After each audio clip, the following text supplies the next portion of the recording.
د درونټې برېښنا تولید فابریکې ټوربینونه له اساسي رغونې وروسته د افغانستان برېښنا شرکت عملیاتي رئیس له لورې پرانېستل شول.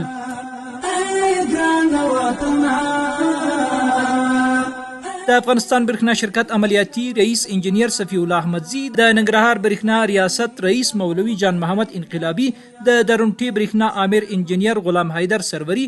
او ځایي تخنیکي کارکوونکو له لورې د درونټې برېښنا تولید فابریکې ټوربینونه له اساسي رغونې وروسته بیرته فعال او چالان شول.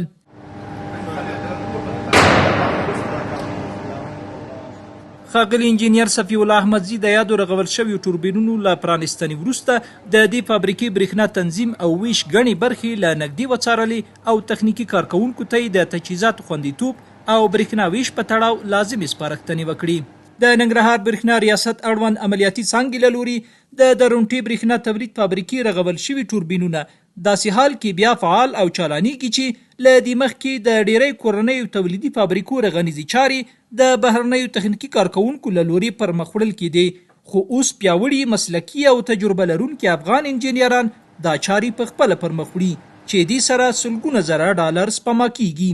د یادونې ده چې له دې سره په هممهاله توګه د ماهیپر برېښنا تولید فابریکې 2 ټوربینونه هم د افغانستان برېښنا شرکت تخنیکي انجینرانو له لوري په اساسي ډول رغول شوي دي چې د ټولې لاسته راوړنې هیواد کې د مسلکي تخنیکي کدرونو پر ځان د بسیاینې څرګندویي کوي. ستا